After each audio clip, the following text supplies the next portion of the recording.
Assalamu alaikum. In this video, we will discuss the visual pathway and its abnormalities. Regarding the visual pathway, the image formation starts from the retina and then it emerges from the orbit through the orbital canal in which the optic nerve traverses towards the inner part of the brain, go to the higher center. From the optic nerve, you can see at the optic chiasma decussation take place. This one. And we have the separation of nasal fibers and the temporal fibers here, so that the nasal fiber of both of these eyes they decussate, while the temporal fibers they remains as such ipsilateral. So we can describe the visual pathway from the retina, that optic nerve is going towards the brain, right optic nerve and left optic nerve. But because of the decussation at the optic chiasma, we further divide optic nerve into nasal and temporal fibers. Because at optic chiasma, nasal fibers only decussate while the temporal fibers remain such. So that from the optic chiasma onward, we have the optic tract in which the fibers of temporal fiber of one eye, while the nasal fiber of the other eye comes, and the same for the other side, that is for the left and right, separate. Then from the lateral geniculate body, through that emerges out going to the visual cortex in the form of optic radiations. This is a very simple visual pathway, but we can say this some of the branches of this main visual pathway is going to some areas also, and that is making some reflexes of the eye separately. Because of that, we can divide the visual pathway into two systems, new and old. The new system, which I have already and I just described, that is the optic tract synapse in the thalamus and then pass to the visual cortex. And older system includes the optic tract synapse in the hypothalamus, then into the midbrain, superior colliculus and the thalamus. I will tell you the details of this in the next slide, but I have shown you the figure regarding the new system. In the humans, the new system is responsible for perception of virtually all aspects of the visual form, color and other conscious vision. What is the function of the old system? I will tell you later on. So this you can see the from the right and left eye, the fibers from the retina, they are coming to the optic chiasma. One more thing I must tell you in this diagram, that the image, the object here placed in front of the eye, so that the rays falling on the retina they decussate in front of the retina also, so that the nasal side is forming the image on the left side or the temporal side of the eye, and the image of the temporal aspect of the object is making image on the nasal side. So once decussation take place in front of the retina, then the optic nerve coming to the optic chiasma to have the decussation here also, and then going to the visual cortex. Now we will discuss the more details of this main visual pathway plus the other branches of this visual pathway going to different other parts of the brain. In this picture you can see the superior colliculus, and it belongs to the older pathway. From the visual fibers also pass to the several older areas. This is the detail of the older pathway, so that the main this visual pathway is in some fibers they are going to other parts of the brain, including the superior colliculus, and forming the different parts of and performing the different reflexes, visual reflexes, including the accommodation reflex and other. If the fibers from the optic tract to the go to the suprachiasmatic nucleus of the hypothalamus, they are responsible to control the circadian rhythm. If they are entering the pretectal nuclei and making the reflex, that is they are responsible for the accommodation reflex and also the pupillary light reflex. Then into the superior colliculus, as I have shown already, they are responsible to control the rapid directional movements of the two eye. And if the fibers they are entering into the ventral lateral geniculate nucleus of the thalamus, they are mainly concerned with the behavioral function. So besides the actual image formation, some other sophisticated complex function, reflex function, they are performed through these different parts of the brain. This includes the older system, while the new system, that is the main visual pathway that it is responsible to have the image from the forming from the retina to the visual cortex. The function of the lateral geniculate body that I have already explained in previous video, but I will revise here also, so that each and everything become very much clear to you and you can well understand and correlate the details with this pathway. And also the color blobs, how they are conveyed to the images, they convey to the higher center. This the same slide which I have already explained to you in the previous video. Starting from the ganglion cell, we have the two types of the ganglionic cells, M cells and P cell. Joining the lateral geniculate body, in which we have the six layers, important six layers, mainly divided into 1, 2 and 3 to 6. 1, 2, they have the large cells that are the magnocellular cells. They are of larger size and making the pathway, that is magnocellular pathway.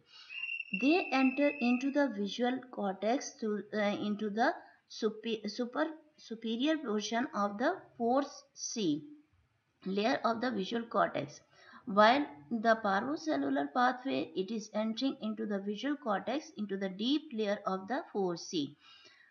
So this is a detail of the lateral geniculate body, and you can have the interlaminar fibers also, and these are responsible mainly for the color blob, as I have already told you. Again the same diagram with more detail.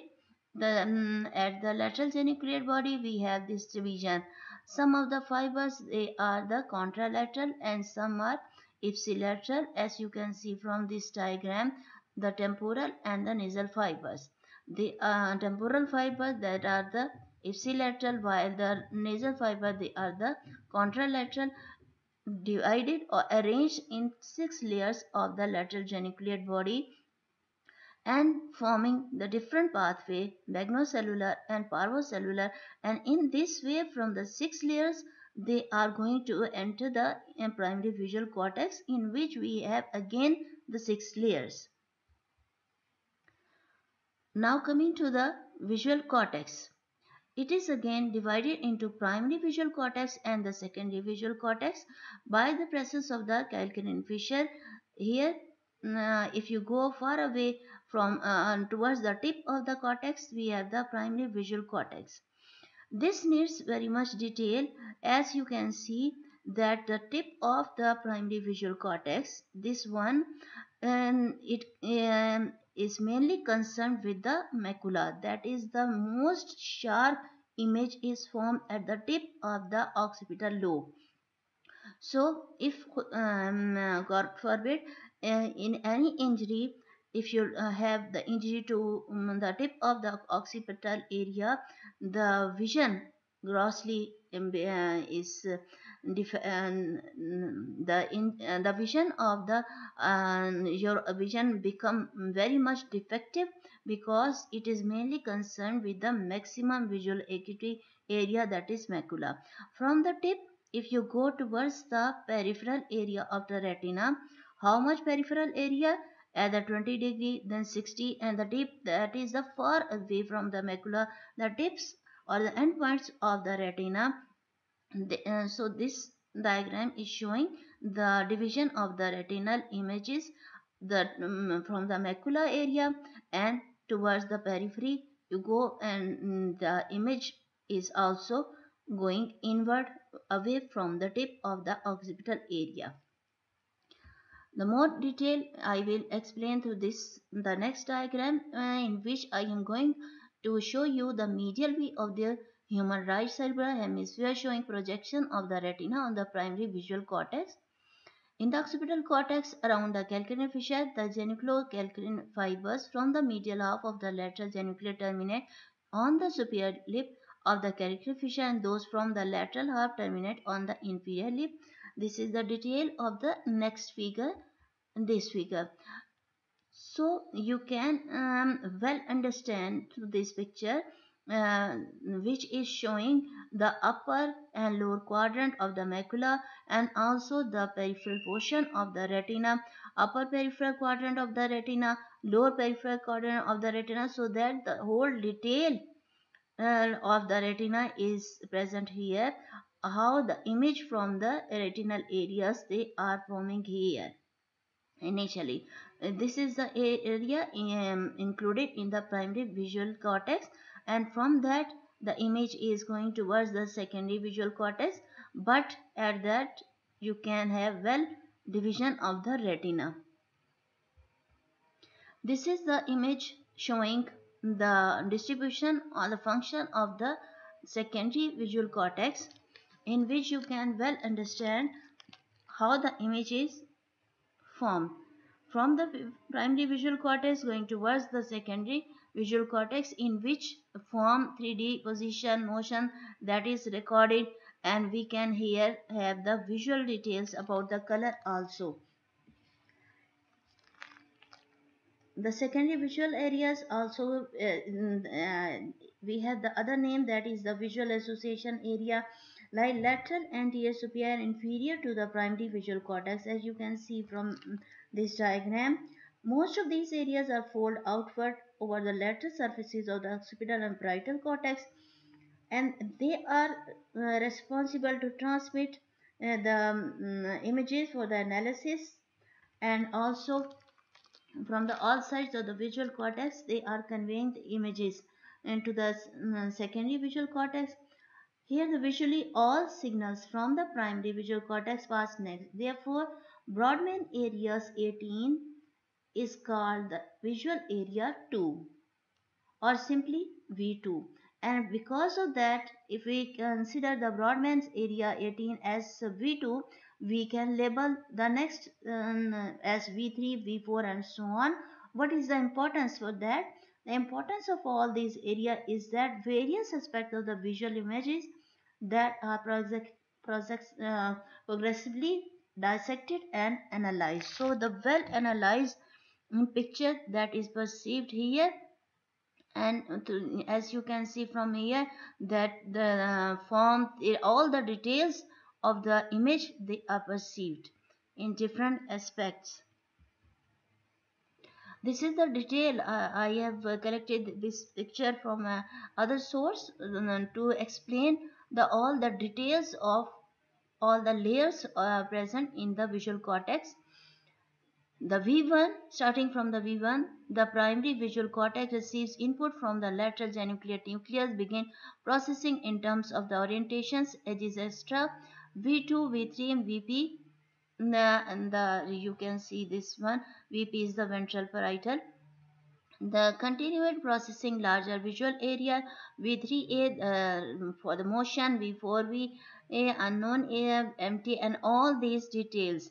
This detail is very much necessary to understand how the image is perceived and how much the detail of the images that are perceived at different points of the cortex. This picture is mainly to explain the details of the layers, different layers of the visual cortex, and also to show the relation of the color blobs here to the how they are perceived and through which layer they are perceived. And you can see this one which I have already explained through the interliminal pathway. The color blobs they are perceived, and this is the detail for the different layers of the visual cortex, making the magnocellular and the parvocellular pathway. Now, for that, I have put this picture again here for the better understanding. Ganglion cells, which are of two types, M cell and P cell, at the lateral geniculate body, we can have these pathways going to enter the visual cortex, that is the superficial layer of the sorry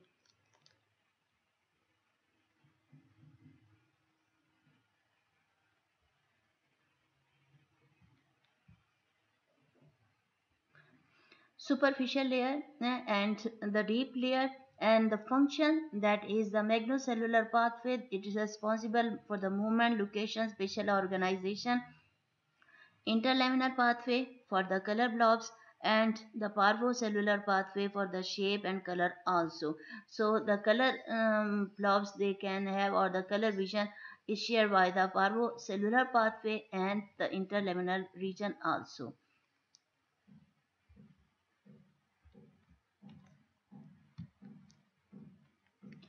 With this detail, I come to the lesions of the visual pathway. We can have, this is the explanation of the lesions of the pathway, but better to have the picture. This one, we can have the lesion at different points of the visual pathway, starting from here from the A, B. But in this picture, you must appreciate this one, the picture of the eye, so that in front of the retina we can have the decussation of the light waves also. From the light waves from the nasal side, the image is going towards the temporal side, and from the temporal side it is falling over the nasal side. Forming the optic nerve, we can have the lesion of the optic nerve itself, either of the right side or the left side. In case if we have any lesion on the optic nerve on the left side, the whole of the vision of the left side that will be lost. So complete blindness will occur, while on the other side the vision remains 6 by 6 here on the right side. If there is lesion in the middle part of the optic chiasma, if vertical lesion, if horizontal and cutting all the fibers, then again the both, if their cut is here, the loss and complete loss here.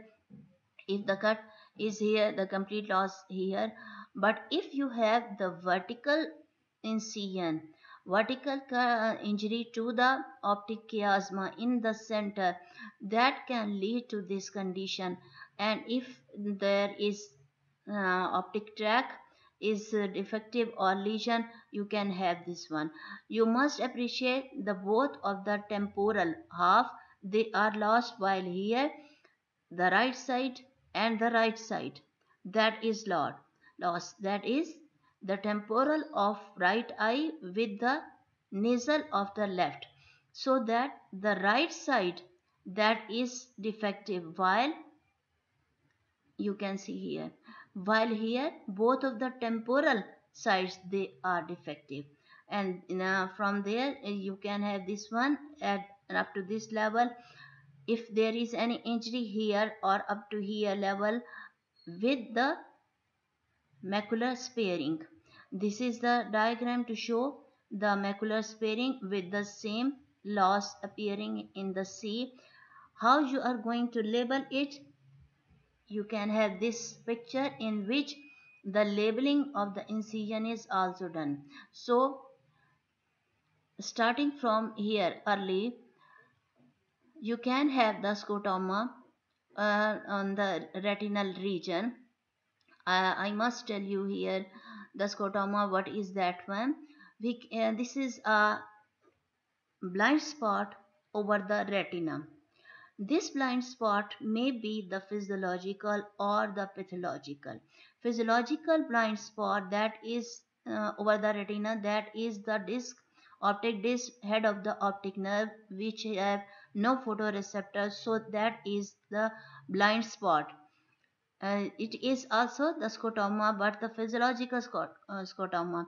Pathological scotoma can appear at any site of the retina, and to specifically detect that thing, we have the practical in the lab, that is the we have the investigation to the perimetry, that is the best in which you can see any lesion to the retina on the visual field.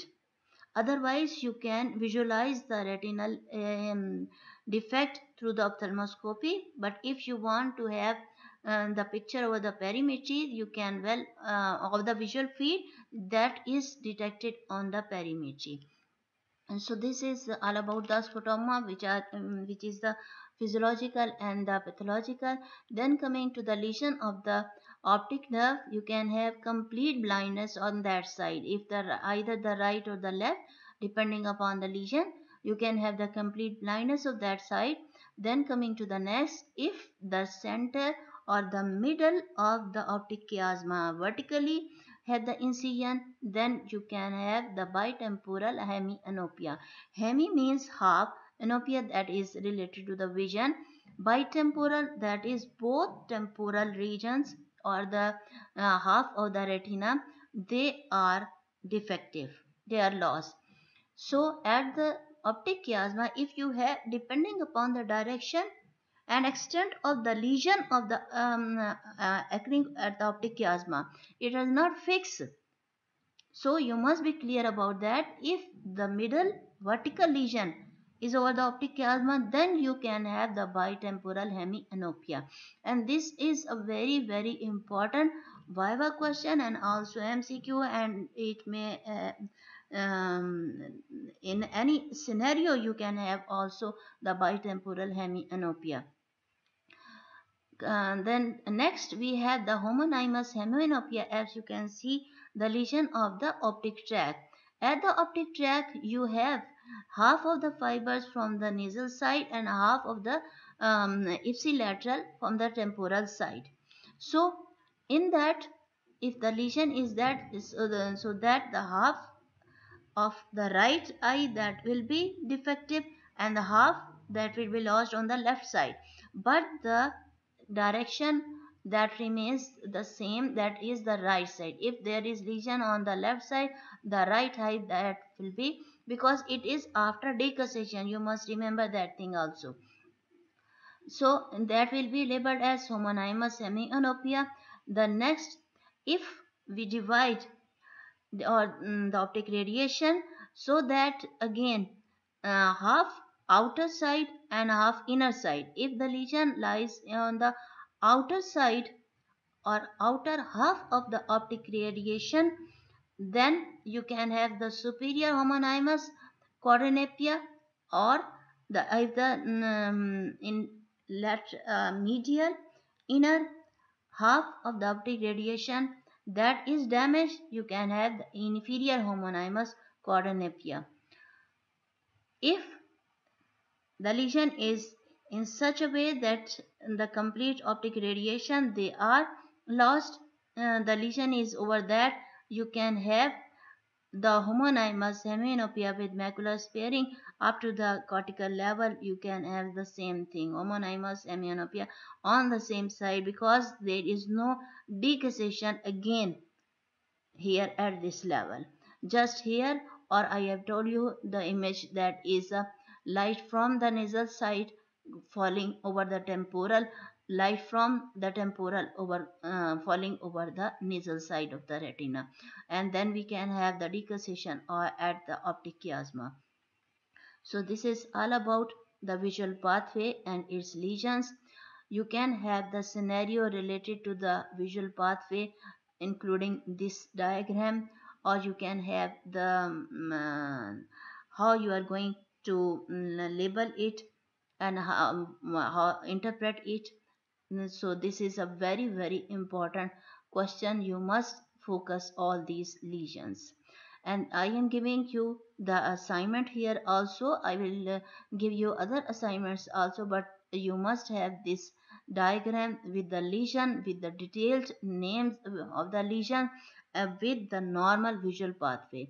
So firstly you will draw and label the normal visual pathway, and then this diagram, that is the lesion of the visual pathway with its complete names. With that, I complete the visual pathway with its lesion. Okay, thank you. Allah Hafiz.